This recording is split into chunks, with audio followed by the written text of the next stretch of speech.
On se retrouve pour la suite de notre aventure avec MQTT to BDD. On va passer à l'implémentation. C'était quoi? C'était la story 1.7, il me semble. C'était quoi? L'implémentation du client PostgreSQL. Alors, on va relancer Claude. On reprend l'agent SM. Tiens, d'ailleurs, on va tester un truc. On va vérifier le contexte qu'on utilise. Parce que, a priori, il paraît qu'il faudrait éviter d'aller à plus de 100 000 tokens de contexte dans une conversation Claude, pour éviter qu'il ne perde trop en efficacité. Du coup, j'aimerais bien voir à combien je suis de base. Ok, à 18 000 tokens. Bon, donc ça va. Même si, effectivement, pour monter jusqu'à 200 000, pardon, il paraît que c'est pas une bonne idée. Ok, bon, on va pouvoir continuer. Donc avec l'agent SM, peux-tu me rédiger la story? Le next story. Ah mince, attends, il a pas compris que c'était l'agent dev qui devait... Si, je pense. Hein. Ça mouline, ça mouline. C'est marrant que ça soit si long quand même. Ça fait 2 minutes qu'il est en train de mouliner là. 3 minutes 43 que ça mouline. Bon, c'est bizarre parce que ça m'utilise pas de token, donc je sais pas trop ce qu'il fait, si c'est Claude qui est saturé un samedi matin à 10h30. Bon, il l'a écrite au final, donc qu'est-ce qu'il nous propose? En tant que développeur, j'ai envie d'établir une connexion à une base de données Postgre avec une pool de connexion de façon à ce que je peux persister mes messages MQTT efficacement. Ok, bon là de toute façon c'est comme on l'avait vu précédemment, hein, on a une paraphrase de la story 1.7 dans le fichier PRD.md. Les mêmes critères d'acceptation. On spécifie la dépendance qu'on veut utiliser pour gérer la connexion dans la fonction de connexion. On avait dit qu'on pouvait se connecter jusqu'à 5 instances, pas qu'on en utilisait qu'une au final. Ouais, pour 6, faut pas oublier les logs. Faudra pas oublier les tests aussi. Alors, les tâches et les sous-tâches. Tâche 1, ajouter la dépendance à PGX, à Jack PGX v5, ok. Il y a même la commande à exécuter pour spécifier le paquet à installer, quoi. On vérifie que notre go.mode contient la nouvelle dépendance. Et ensuite, on relance mode.tidy qu'on avait déjà vu dans une vidéo précédente qui permet juste de formater en fait correctement l'affichage du fichier go.mode. Bizarre d'ailleurs que ça ne le fait pas de base, mais bon. Ensuite, on crée notre module client.go qui va gérer la connexion. On précise même le commentaire qu'on va ajouter, quoi. Enfin bref, qui va gérer ensuite tout ce qui est connexion. On va déclarer aussi la structure de configuration, la structure qui va permettre aussi d'identifier la base de données sur laquelle on veut se connecter, avec son note, la database, c'est quoi ça? C'est marrant d'ailleurs, on va même passer l'instance de log dans l'objet de type client, quoi. Ok, bon. Bizarre, mais soit. Ensuite, on doit construire le DSN, ça va être la chaîne de connexion. Hein. C'est elle qui va identifier justement où est l'instance, sur quel port, sur quelle base de données, avec les différentes variables de configuration qui sont présentes là et qui viennent de l'objet CFG, c'est l'objet de configuration qu'on avait initialisé précédemment. Ça va retourner justement l'instance de type client. Donc c'est marrant, d'abord on crée le client et ensuite on a une fonction qui va le connecter. Donc il nous précise le contenu notre module interne, quoi, les fonctions connect et la fonction close, et puis la fonction new if config. Enfin, la tâche 3, bah, simplement utiliser ce module interne dans le fichier main.go, quoi. Et tâche 4, toujours la même, hein, on vérifie avec les différents linters que notre code n'est pas trop dégueu. Task 5, ça va être les tests d'intégration manuelle, où on va faire le test. On lance l'application, on vérifie dans les logs que la connexion Postgre fonctionne bien, et puis c'est tout pour le moment. Ok. Ok, nouveau les dev notes, on va avoir le contenu du fichier main.go qui est présent là. C'est marrant, je sais pas pourquoi il nous fait ça à chaque fois quand même. Décision clé de la story 1.6, la fonction connect log les erreurs de façon interne et main.go ne duplique pas le logging des erreurs. Effectivement, il appelle juste os.exit, d'accord. Et d'avoir plusieurs fois le même message de log.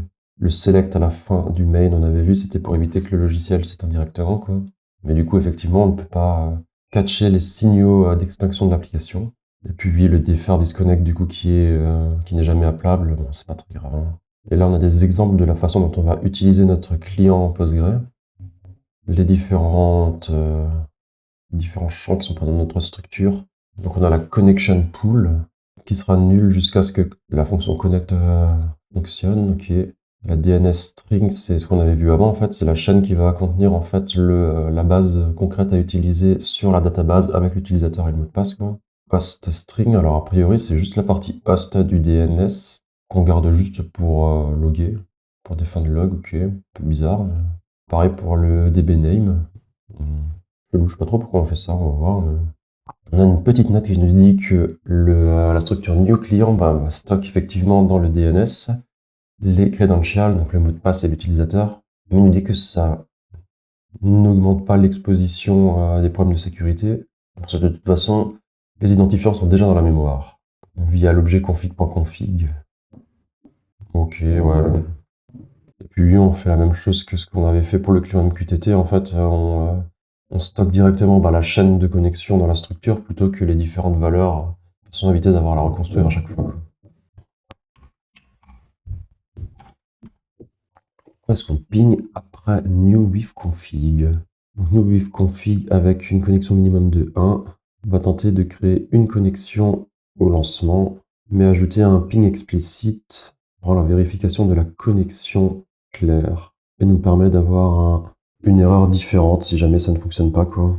On fait ça pour la partie éducationnelle de notre projet. Ok, ensuite on explique comment on va créer la chaîne de connexion en DSN, pardon.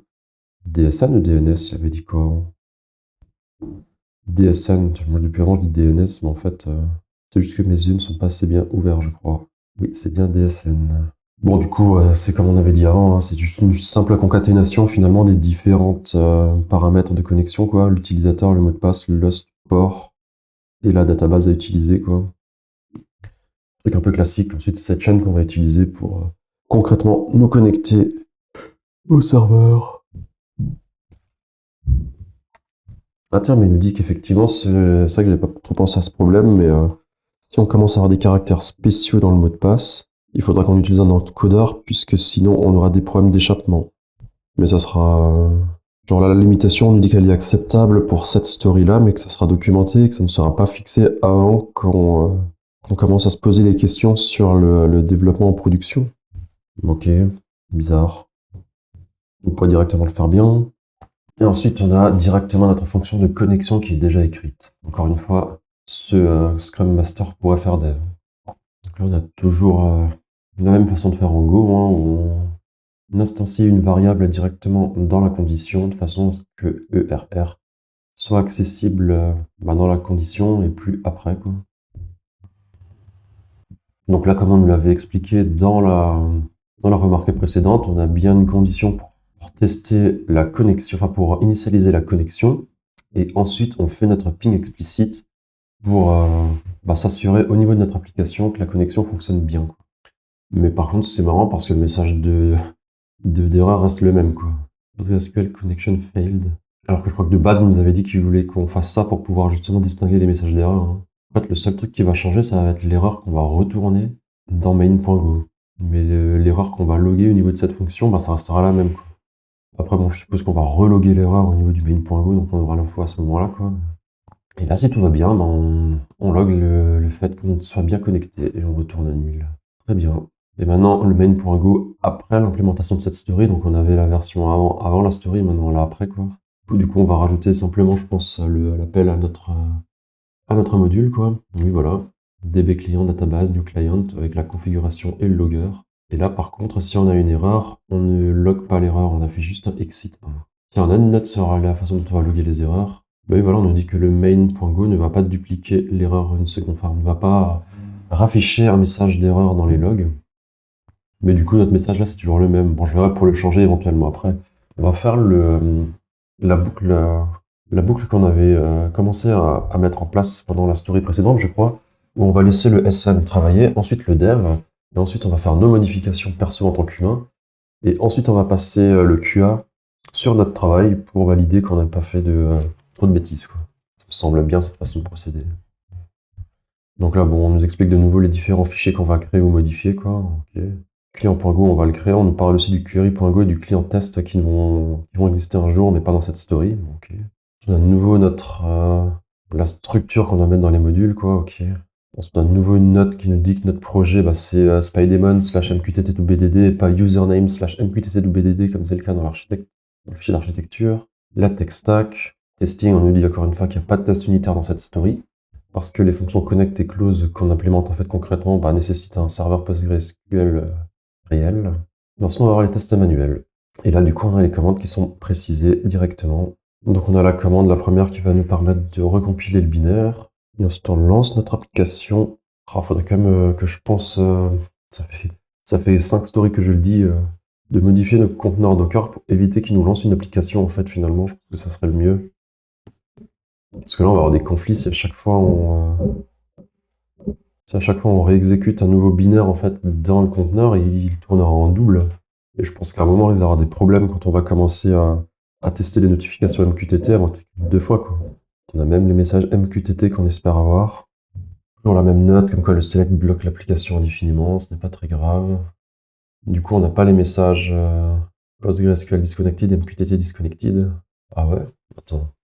Ok, si on stoppe l'application avec un CTRL-C, on envoie en fait le message sigint, ok. Et ça unblock, en fait ça débloque les selects et en fait, bah, du coup, ce qu'il y a de notre défaire est quand même exécuté a priori. On va tester des connexions qui ne fonctionnent pas pour vérifier que dans les logs on a bien une erreur. Je vais juste voir encore un truc dans le main.go qu'on aura après coup. Du coup, on aura dans le défaire la déconnexion au MQTT et la déconnexion à la database. Quand on va faire un CTRL-C, en fait, le select là va se débloquer, puis on va appeler, comme on avait déjà vu plusieurs fois, les différentes fonctions défaire de notre méthode.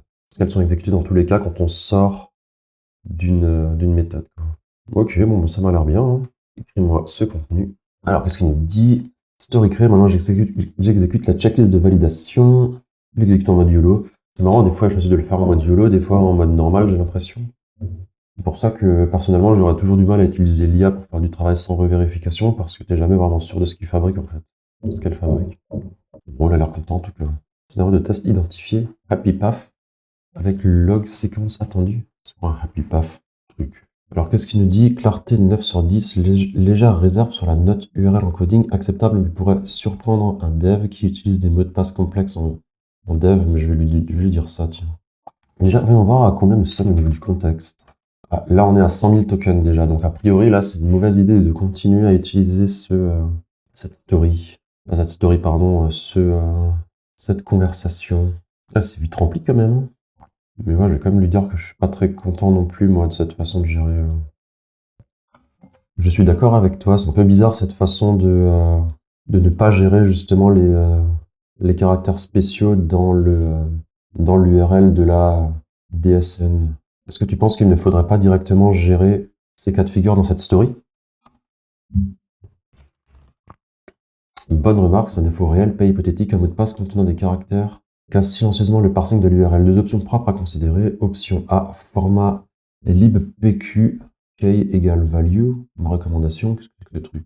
Attends, je vois pas la différence. Post égale pourcentage string, pourcentage D pour le port, c'est un chiffre, pourcentage S, string. Les valeurs sont traitées comme des chaînes littérales, aucun problème d'encodage, aucun import supplémentaire, PGX5 supporte ce format nativement.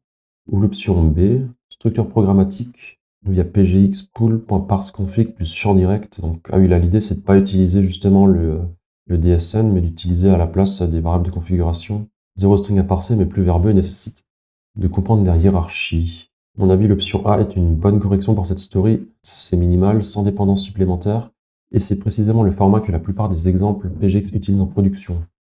Mais pourquoi t'as pas utilisé ça de base, du coup, je comprends pas. Pour le format key value, parce que c'était quoi? Pas trop la différence entre ce qu'il nous propose là. Attendez, on va voir. Faire un petit screenshot de ce truc. On va se l'afficher là. Et on va voir ce qu'il nous a préparé initialement. Mince, on ne le voit plus dans le story. Alors avant c'était un sprintf. Ah oui, ok, c'était un autre format en fait, ou un format plus URL. Alors qu'ici, bah pourquoi ça marche bien ça? Ah ok, parce que là maintenant je pense qu'on s'attend à ce qu'il y ait un espace puis dbname égal. Alors que là effectivement il suffit d'avoir un slash ou un double point pour escaper finalement la chaîne, quoi. Ouais, ok. Bah oui, utilisons ce deuxième format, hein. Donc il nous fait la modification. en utilisant le format key égale value plutôt que la chaîne. Ok. Ok, le DSN construction est mis à jour. Il est utilisé à la place du format URL, ok, ce qui lui évite tout problème d'encodage. Donc là, nous avons l'exemple qui a été modifié aussi. Ok, la story est toujours ready. Autre chose avant de passer au dev? Non, il n'y a rien d'autre. Je vais revoir mon contexte. Nous sommes à 103 000 tokens. Apparemment, ce n'est pas trop bien de dépasser les 100 000. On va donc relancer une nouvelle console pour le dev. Je vais voir à combien je suis de base. C'est quoi, 10 000, non? Un truc comme ça? 16 000, ouais. System Tool, je sais pas ce que sont les System Tools. Faudrait peut-être qu'on étudie ça un jour. En tout cas, pour le moment, on va dire que c'est bon. On passe au dev. Salut James. Ah, toujours le même problème là. On va la approved. Alors, il veut déjà nous exécuter les commandes Docker qui rajoutent les libs. Où je lance Docker. Il doit être lancé actuellement. Voilà, ok, tu peux lancer la commande. Donc là, la première commande. Chaque fois, je me plante de bouton là. CTRL-O. Donc là, normalement, il a mis à jour notre fichier. C'était quoi? C'était mode.go.mode, ok. Donc on a effectivement eu 4 libs en plus. 5-6 libs. Marrant ça, c'est quoi ces libs là? À quoi elles servent? Pas trop en fait, elles étaient déjà là. Il nous a rajouté là, il nous a rajouté le texte. Non. Et avant, il y avait quoi? On avait une dépendance avec Xsync en V7, là on est passé en V10. Et là en fait, ouais, c'est ça, c'est ce qu'il nous dit là, les warnings qu'on a au niveau de l'inter, c'est qu'effectivement, ces dépendances-là, en fait, nous on les utilise pas directement, donc je suppose que le mode tidy là, il va nous sortir le PGX V5, il va le mettre là-haut, parce que c'est vraiment ce qu'on a besoin en fait pour notre application. Il va laisser les autres dans ce require-là qui définit les modules que j'utilise de façon indirecte, c'est-à-dire via le module que j'ai réellement besoin moi dans mon code. C'est ce qu'on avait déjà vu la dernière fois. Donc ok, tu peux exécuter la commande, et voilà, et là, il a... Qu'est-ce qui s'est passé? Là, il n'y a plus rien du tout maintenant dans ce fichier. Bon, attends. Il a complètement viré.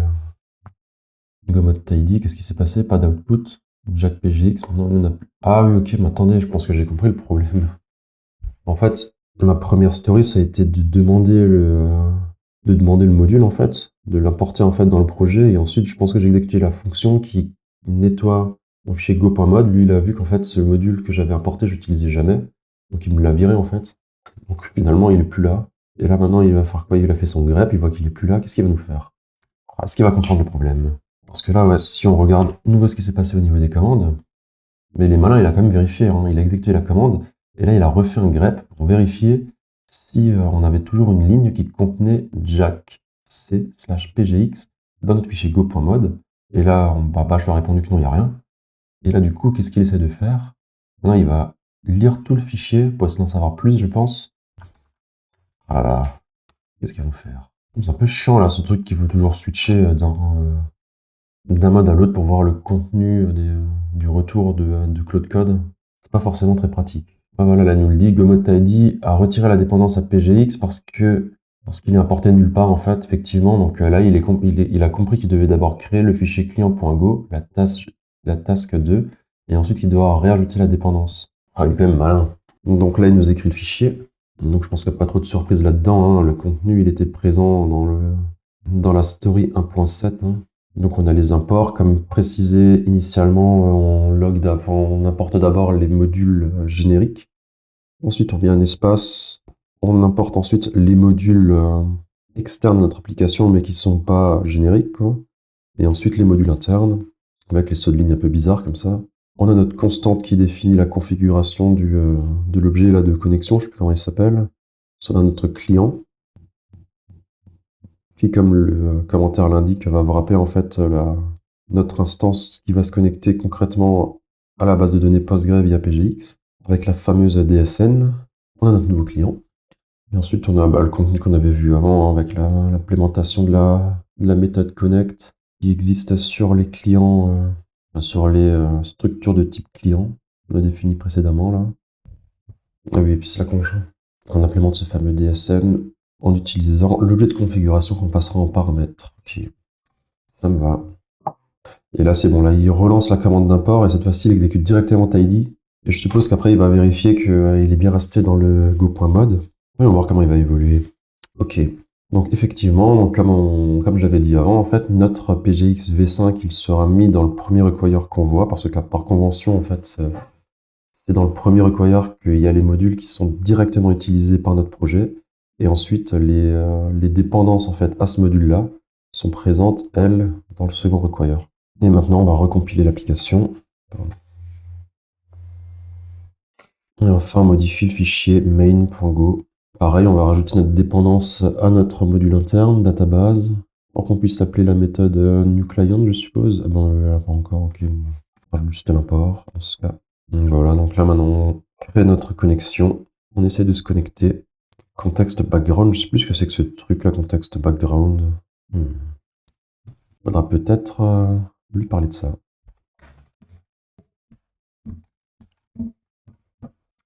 Ok. On exécute les linters. On exécute govet, qui est l'autre linter. On exécute static check, encore un linter. Pas vraiment sûr que ce qu'on crée, c'est vraiment ce qu'il y a de mieux au niveau des conventions de code. On rebuild l'application. Tous les tests sont passés. On passe au test d'intégration manuelle. Je me demande de les faire moi, mais on va déjà les faire nous. Mais après, on va quand même demander à James de les faire de son côté, quoi. Pour qu'il nous compile. En plus, comme dit, là, sa commande, il y a trop d'espace. Je peux même pas la copier-coller, je pense. Bon, voilà, ça me met des sauts de ligne si j'exécute ce truc, il va à nouveau pas comprendre. Bah ouais, la façon de gourer de faire ça, on réduit la taille de la fenêtre, on recopie, on recolle, et voilà. Ça va pas suffisamment loin pour que les espaces me font un retour de ligne, quoi. Voilà. Et là ensuite sur stdout, on a les messages de log, quoi. Mais on voit qu'on a des problèmes là de connectivité à la base Postgre, j'ai l'impression. En fait, il se passe même rien du tout, je suppose que l'application n'a pas été compilée correctement. C'était quoi notre commande de compilation encore? C'était go build. Attends, il est où là le main.go encore? Dans CMD. Ok, la Postgre se connecte maintenant. Mais bon, par contre, je l'ai compilé ici. Pas forcément l'endroit le plus optimal. Voilà, le logiciel de base, il a pas été compilé, hein, c'est chelou. Enfin, non, c'est pas chelou, hein, c'est juste qu'il a oublié de le faire. Attends, je vais lui demander. N'as-tu pas oublié de recompiler in MQTT2BDD? Exact. Là, il nous relance la commande. Binaire recompilé. Je peux maintenant lancer le test. On va voir. Hein. On est connecté au serveur Postgre. Effectivement, ça fonctionne. Et là, normalement, si je fais un CTRL-C, on va voir les messages de déconnexion. C'est non. Comment ça se fait que ça soit non? Déjà des... Non. Et on pourra close. Ok. Tiens, je vais lui dire. C'est bizarre, quand j'appuie sur CTRL plus C, je ne vois pas les messages de déconnexion dans les logs, que ce soit ceux de Postgre ou ceux de MQTT. Pourtant, ils devraient être présents, non? Il réfléchit. Attends, je comprends pas. Il dit, c'est attendu, c'est exactement le find 001 mentionné dans les dev notes de la story. Défaire disconnect unreachable via sigterm. Quand CTRL C envoie sigint, le runtime go termine le process via osexit, qui ne déclenche pas les défers. Les messages de déconnexion ne s'afficheront donc jamais dans ce scénario. La note dans la section testing de la story, this defer is reachable via ctrl plus C est incorrecte. Ton test va de le confirmer empiriquement. Bah du coup, étant une known carry forward, la gestion des signaux est planifiée pour la story de X. Pour l'instant, le comportement actuel est cohérent avec l'implémentation existante. Test manuel passe quand même pour les critères d'acceptation qui comptent. AC 10 et 11, les logs de connexion Postgre apparaissent bien. Confirmes-tu que c'était le cas avant le CTRL-C? Attends, mais... Donc c'est la note testing de la story qui est fausse. Il faudrait peut-être mettre à jour la story alors, hein. La story pi. Ouais, ça marche pas très bien Super Whisper. Hein. En tant que dev agent, je suis limité aux sections dev agent, record, task, statut et changelog. Je ne peux pas modifier la section testing. Je te recommande de corriger toi-même la note ou de demander au SM de l'amender. Ok, certes. Donc là, on marque toutes les stories comme done. Enfin non, pas toutes visiblement. On s'est arrêté à la moitié des tests, je sais pas pourquoi là. Ça aussi c'est bizarre, des fois il me valide toutes les stories d'un coup, d'autres fois non. C'est bon, finalement il considère les autres stories, les autres tâches comme implémentées également. Et Il nous réexécute cette checklist. Qu'est-ce qu'il nous dit? Donc on vérifie tous les critères d'acceptation. Donc pour lui, tout est bon. Coding standard et project structure, c'est bon aussi. Les tests ne sont que partiels, mais c'est attendu. Tout est bon. Le find 001, le carry forward est toujours d'actualité. Hein. Dev agent record à remplir. Oui, c'est l'étape d'après, d'accord. Les tâches sont documentées. Les dépendances, c'est bon. La documentation, c'est bon. Résumé final. Story prête pour review. À ce point noté, tests unitaires qui sont différés. Oui, puisqu'il nous faut des tests d'acceptation, donc c'est bon. Ah oui, complétion de notre liste. Effectivement, GoModTidy était exécuté avant la création de client.go, ce qui supprimait PGX non apporté. Donc il a fallu inverser les deux étapes. Et puis la note testing de la story affirmait incorrectement, c'est marrant comme terme, incorrectement, que les défers s'exécutaient sur CTRL-C à corriger par le SM. Ok, on peut faire ces modifications. On change l'état, ready for review. Donc pour lui c'est bon, mais il y a juste une modification que j'aimerais faire, comme j'avais dit. En fait, il y a deux modifications. Déjà, le contexte.background, là, j'ai pas trop compris à quoi ça servait. À quoi il sert ce CTX? À quoi sert contexte.background?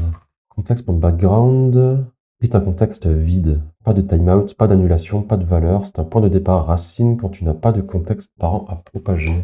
Dans notre cas, pour connect, on dit à PGX établis la connexion sans limite de temps. Si le serveur Postgre ne répond pas, connect bloquera indéfiniment. C'est find002, le carry forward noté dans la story. La bonne pratique serait CTX cancel context with timeout, context.background, 10 fois time seconde, défaire cancel. Ok, ici, si la connexion prend plus de 10 secondes, le contexte s'annule automatiquement et PGX retourne une erreur, ce qui est bien plus robuste en production. Pourquoi on ne fait pas encore? C'est une décision délibérée de la story. Garder un code simple et éducatif, corriger ça quand la gestion des signaux sera ajoutée en story 2.x. Les deux sujets sont liés, un bon shutdown gracieux a besoin d'un contexte global annulable. Attends, je comprends pas là. Son timeout, il le rajoute en deuxième paramètre, il m'explique toujours pas à quoi sert contexte.background en fait. Contexte.go, attendez, où là? Vue exec.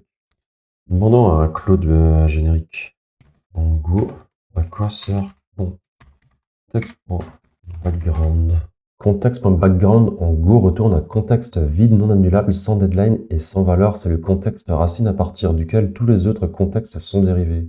À quoi ça sert concrètement? Point de départ dans l'arbre de contexte. Mais c'est quoi ce contexte-là?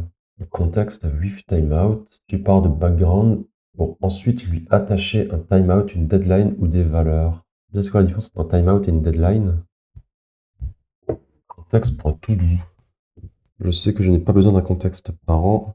Je ne sais pas encore quel contexte parent mettre. Usage production main.init, code en cours d'écriture. Les deux techniques sont équivalentes, mais tout sert à marquer pour signaler qu'il faudra réviser ce point. Dans ton projet MQTT BDD, comment il sait que je parle de ça là? Il a accès à la mémoire de Claude Code ou quoi? Mais attends, je comprends pas trop là. Je fais quoi de ce contexte moi? C'est quoi un contexte? C'est une genre de configuration par défaut. Pas tout à fait, c'est plus une valise qu'on passe de fonction en fonction pour transporter trois choses. Un signal d'annulation, stop, arrête ce que tu fais. Contexte.background, go fonction, time, sleep de 2 secondes, ok, ensuite on appelle la méthode cancel, on dit stop depuis ailleurs. DB query context, ctx select, s'arrête dès que cancel est appelé.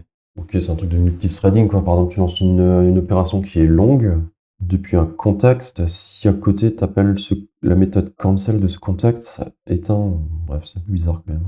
Utile quand l'utilisateur ferme la connexion ou que tu veux arrêter proprement toutes tes go-routines. Deadline timeout, stop si ça prend trop de temps. Des valeurs associées à une requête. Qui fait cette requête? Quel est son ID de trace? TX context with value CTX user ID 42. L'idée centrale, un contexte, c'est la durée de vie d'une opération. Il représente ce traitement en cours et permet à toutes les fonctions impliquées de savoir si elles doivent continuer ou s'arrêter. Main, CTX, CTX avec timeout de 10 secondes, requête HTTP, CTX avec un timeout de 3 secondes, appel DB. Si le timeout de 10 secondes expire, tout l'arbre est annulé automatiquement, même les contextes enfants. C'est pas une config globale, un objet persiste, pas un objet qui persiste entre les requêtes, pas un remplacement pour les paramètres normaux d'une fonction. Le contexte est toujours le premier paramètre et ne vit que le temps de l'opération en cours. Attends. Je pourrais donc passer à stopper son exécution. Je pourrais donc passer un contexte à une goroutine X qui prend du temps à s'exécuter et stopper son exécution depuis une autre goroutine Y si j'appelle la fonction cancel de l'objet context que j'ai passé en paramètre à la première goroutine X. Compliqué cette histoire, hein. Presque, mais il y a une nuance importante. Cancel ne tue pas la goroutine X de force. Elle signale l'annulation et c'est à la goroutine X de vérifier ce signal et de s'arrêter d'elle-même. Ouais, ok, c'est un genre de messager, quoi. Je sais pas comment dire ça. Mais... Donc là, on aurait une fonction longTask qui prend un contexte en paramètre. Ensuite, on a une boucle infinie qui va attendre avec le fameux select, quoi. Que contexte done est appelé, ou je sais pas quoi, le signal. Et puis sinon, toutes les demi-secondes, on écrit travail en cours. Et donc là, on a notre fonction main qui va appeler cette goroutine longTask. Donc je suppose quand on fait un go longTask, on exécute la tâche dans une goroutine, quoi, dans un thread. On passe le contexte en paramètre. Et ensuite, dans notre fonction main, on crée une deuxième goroutine qui est anonyme cette fois-ci, dans laquelle on va attendre 2 secondes. Et ensuite, on appelle la fonction cancel qui a été retournée de context.withCancel. Et du coup, quand on appelle ce cancel, visiblement, bah en fait, on va appeler la méthode done de CTX. Ok. Et effectivement, si la goroutine X n'écoute jamais CTX done, elle va continuer indéfiniment en fait. Elle n'est pas killée de force, quoi. Et les fonctions de la stdlib qui acceptent un contexte, donc db-context ou http-new context, gèrent elles-mêmes l'écoute de CTX done. Donc si tu leur passes ton contexte, elles s'arrêteront proprement tant que tu vas écrire le select. Mais du coup, là, je vais voir. Donc with cancel, là c'est la fonction. Donc with cancel returns the derived context that points to the parent context, but as a new done channel. This return context, the done channel is closed when the return cancel function is called or when the parent context done channel is closed, whichever happens first. Voilà, donc c'est ce qu'on a vu avant. En fait, on retourne le contexte du parent avec un nouveau channel. Oh là là, donc on retourne C. Donc notre nouvel objet là qui a été créé, ce channel je suppose là. Cancel CTX. Il fait quoi là? Comment je fais pour voir d'où je viens? Je sais pas. Allez, je suis perdu. J'aimerais retourner à à ma précédente marque, mais si je fais la touche qui va bien dans PHP Storm, je change de fichier. On va refaire ça comme ça. C'était quoi? With cancel. Et with cancel. Et là on retourne C, donc le nouveau pipe, je sais pas quoi là qu'on a créé. La fonction qui s'appelle que si on exécute, elle éteint le channel, je sais pas quoi. Comme deuxième paramètre, on a une fonction anonyme qui va appeler le paramètre cancel du channel qu'on vient de créer, je sais pas trop. Ok, je comprends rien. Avec true cancel nil comme paramètre. Ça marche pas là. Parce que là, CTX, c'est le contexte de base et cancel, ok, c'est cancel, c'est la deuxième méthode. Donc le deuxième truc qu'on appelle, ça serait ça, on appelle la méthode cancel de l'objet C, qui est celui qu'on vient de créer là.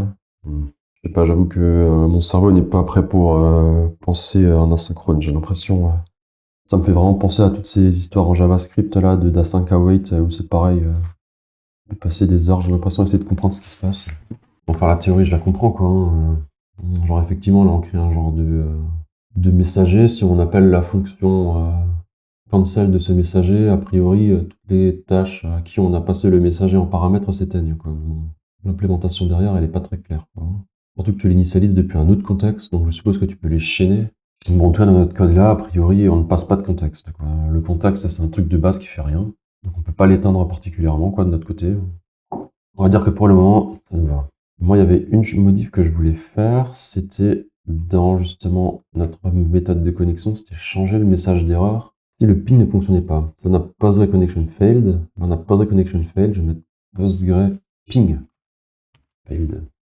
Comme ça, on sait que on aura un problème de connectivité, même si en fait dans la théorie ça pourrait jamais arriver, puisque si la connexion elle fonctionne, je pense qu'un ping qu'on exécute quelques millisecondes après va fonctionner aussi quoi.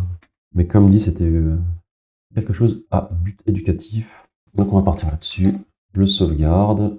On peut passer la story en ready for review. Je sais pas s'il l'a fait. Ok. Je pense que j'avais pas d'autres modifications à faire. Hein. Tout m'a l'air bon. Je vérifie juste rapidement le code. Il n'y a pas d'autres modifications à faire, mais ça m'a l'air bien quoi. Il y a ce fameux context background. Story 1.7. Est-ce qu'on a besoin d'expliquer le truc du CTRL C là? Est-ce qu'il a déjà mis une note le dev? CTRL C. Je sais même pas où il a fait cette modif, ce message. Ok, c'est parce que c'est pas ma majuscule. Stop with Ctrl C, expected output. Je vais mettre do not run before exit. Will buff be ignored.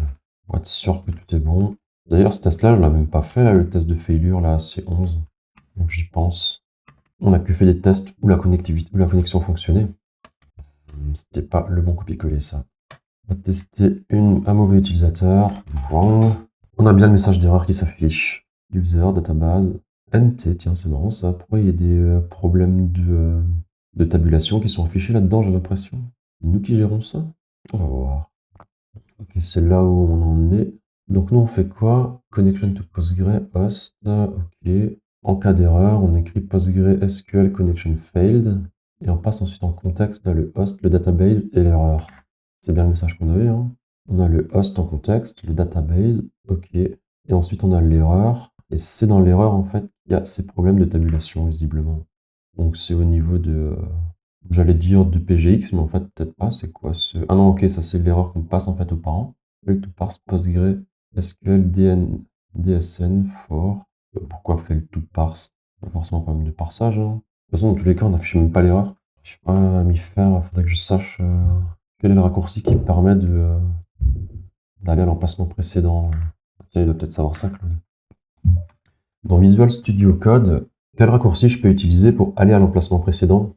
Par exemple, je vois une fonction, je sais pas, x.connect, je fais un contrôle-clic sur connect, j'atterris dans l'implémentation de connect. Comment je fais pour ensuite retourner à l'emplacement de la méthode qui a appelé connect? Sur macOS, le raccourci est... Qu'est-ce que c'est que ce truc-là? J'ai même pas cette touche, moi, sur mon clavier en Bepo de base, je crois. Ça aurait pas pu être Alt aussi, comme sur Linux et Windows, non? Ah non, c'est CTRL, ok, la touche, je viens de comprendre. Ok. Donc, on va voir. J'appuie sur CTRL Connect. Ah non, c'est Command Connect, j'arrive là-dessus. Si j'appuie sur CTRL gauche, ça se passe rien du tout. Ouais. Là, je vais au début de la ligne. Ça ne fonctionne pas. Ah oui, mais non, mais c'est parce que c'est tiré, quoi. Tiré moins. Alors attends, new client. Ça m'a changé de bureau virtuel, putain. Oh là là, pas aidé. Hein. Bon, en plus sur mon clavier minuscule, là, je sais même pas si j'ai... Bah si, c'est moins, ça. Oui, c'est bien la touche moins. Donc si je fais CTRL moins, ça se rien. Bon, sinon, est-ce que je peux pas modifier cette méthode? Comment faire pour modifier ce raccourci?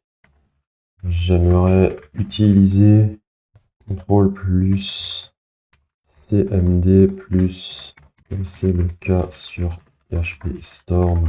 Ouvre le raccourci clavier, navigate back. Ça marche pas, putain, c'est quoi ces trucs là? K, S, ah si, ok. Navigate back, ok. Go back. Et pourquoi ça fonctionne pas, moi? Et pourquoi il se passe rien?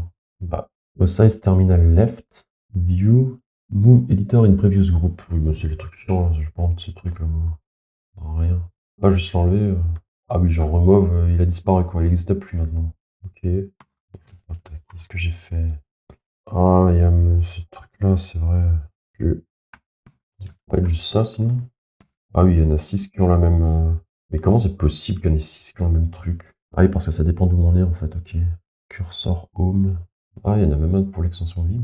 Ouais, ça c'est le truc Vim qu'il me fallait au début de la ligne, ok. Ouais. Navigate back. Et du coup, ça la fait ou ça le fait pas? Je comprends pas. Non, ça n'a rien fait du tout. Ça fait 4 fois que je lui assigne une nouvelle touche à lui là. Oui, voilà, commande left. Ok, ok, ça fonctionne. Le client, j'appuie dessus et j'arrive là. Ok. Et maintenant, du coup, je vais faire le navigate back. Navigate next, c'est ça. Workbench, action, navigate. Et avec Vim, plus Vim. Et... Non, si je clique là, je vais ici. Si je vais là, je vais ensuite. Et là, je ne l'ai pas validé. Bien. Ok, je vais en arrière. Je vais en avant. Parfait.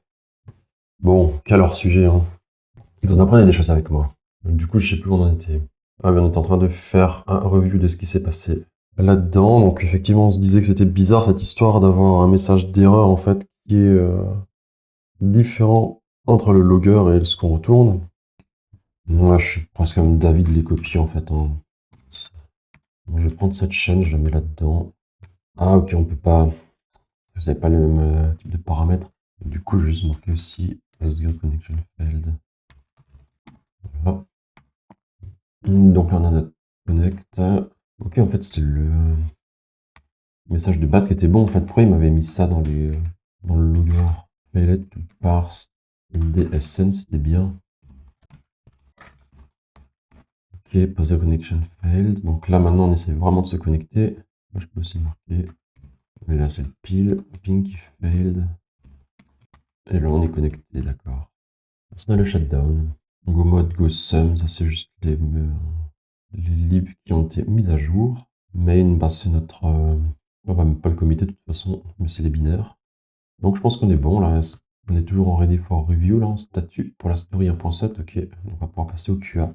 Juste vérifier le contexte. Je vais peut-être changer de nouveau de chat. 59 000. Non, ça peut peut-être être bon. Passer au QA du coup. Bah, tu peux faire une review, hein. Review de la story 1.7. Il nous exécute les tests. Ah tiens, il y a un problème. Client.go, ligne 58. String shall not be capitalized. Quoi le problème? Quoi? Il est pas content parce que j'ai commencé ma phrase avec une majuscule? Qu'est-ce que c'est que ce truc? C'est incroyable ça. Peux-tu m'en dire plus sur cette erreur de l'int? Incroyable. Règle ST1005 Static Check. C'est une règle de style sur le formatage des messages d'erreur en Go. Le problème, les chaînes d'erreur ne doivent pas commencer par une majuscule, sauf si elles débutent par un nom propre ou un acronyme. Pourquoi? Parce que les erreurs sont souvent concaténées avec d'autres messages via FMT error, ouais ok, ou affichées en milieu de phrase dans les logs. Une majuscule en plein milieu d'une phrase produit quelque chose de moche. Effectivement, malin, malin. Ok, j'ai compris, je vais mettre une chaîne en minuscule. C'est vrai que cette remarque est plutôt intelligente. Tous les tests passent, je rédige maintenant les QA, result et le gate file. Et l'écran français maintenant de nouveau. Je peux pas lui dire que je veux le message en anglais là. Pourquoi je peux pas? Tap to amend. Ah. Yes, but write the content in English. Mais du coup, est-ce qu'il a déjà écrit là son gate? Non, je crois pas. Hein. Non. Ah bah si. The Nomadic Implementation, the Construction Connection Separation. Le DSN n'est jamais logué. Donc on n'a pas de fuite du mot de passe. Une violation standard a été introduite après la validation initiale du dev. Il y a eu une erreur de lettre majuscule. Mais tiens, qui c'est qui a mis ça? Ça serait pas ce lamentable humain? Ah, il le log le truc, hein. Cette erreur, elle est reportée. Hein. Oui, je sais. On a trouvé une erreur à find002, le carry forward, avec ce fameux context background. Il n'y a pas de timeout. On a trouvé un find001, carry forward, avec le sort de defer close. Et puis, il ne faudra pas oublier de faire les tests d'intégration pour la méthode connect dans la story 3.4. Ok. Revue de sécurité, il n'y a pas d'issue. Le DSN avec le password est stocké dans la structure, mais n'est jamais logué. Donc, c'est en raccord avec la directive sec001. Je dis bien que le ping après la création, enfin après la pool de création est intentionnel pour un but éducatif, quoi, parce qu'en fait ça sert à rien, comme dit. Fichier modifié durant la review, le client.go, effectivement. La gate 1.7 passe, mais on l'a pas écrit, cette gate-ci. Ça me dit rien, là. Bah oui. Il dit que la gate passe en nous parlant d'un fichier qui n'existe pas. Il va peut-être le faire après, mais c'est bizarre qu'il en parle d'abord, du coup. Ouais, voilà, maintenant il veut me faire le fichier gate. Je vais sauvegarder, qu'est-ce qui se passe? Parce que c'est Claude qui l'a édité, je suppose. Alors, notre gate. Toutes les accès ont été faits et vérifiés. Il y a eu une autre violation avec le ST1005, mais ça a été réparé. Putain, c'est ouf, hein. Le rapport, quoi, c'est pire que d'avoir fait tomber un boulot dans une centrale nucléaire, hein, leurs histoires, j'ai l'impression. Top issue STD1. Je sais pas ce que ça veut dire, par contre, leurs abréviations qu'ils mettent des fois. Une erreur de capitalisation, c'est bon, très bien. Aucun risque de remarque de catégorie plus que mineure. Notre histoire du defer clause et puis du contexte background. Donc c'est bon, quality score 90, très bien. Date d'expiration, je ne sais pas ce que ça veut, ce que ça vaut, mais ok. Peut-être lui demander, tiens. Il nous propose comme recommandation future d'ajouter un timeout à la méthode connect, ça va être fait a priori. D'ajouter la façon dont on va gérer le shutdown de l'application, ça va être fait. Et ajouter les tests enfin les tests d'intégration sur les méthodes connect et close, ça sera fait aussi. Donc il n'y a rien à faire de spécial. Hein. Ok. Moi, je voulais juste lui demander à quoi servaient donc les dates d'expiration dans les gates.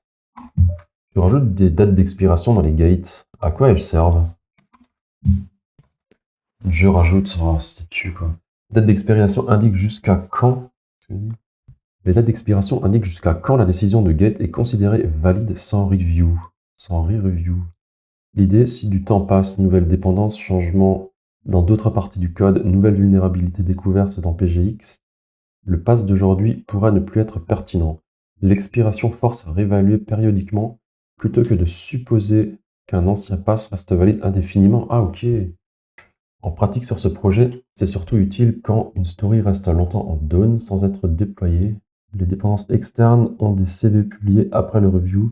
Le QA agent rajoute une review sur une story déjà passée. Attends, mais ça veut dire qu'il faut réexécuter tous les gates à période systématique pour vérifier si les stories dont elles dépendent n'ont pas de nouvelles vulnérabilités qui ont été découvertes ou modifications qui doivent être introduites juste par l'évolution de l'application. Je vais dire, mais non, je me suis trompé. Ça veut dire qu'il faudrait systématiquement réexécuter la génération des gates toutes les 2 semaines environ. Enfin, dès qu'une gate est considérée comme expirée, il faudrait en régénérer une sur la story en question pour vérifier si, par exemple, les libs qu'on a introduites n'ont pas des CVE ou d'autres vulnérabilités qui doivent être patchées de notre côté. Oui, c'est exactement l'intention. En pratique, ça se matérialise souvent par un job automatisé plutôt qu'une review manuelle complète.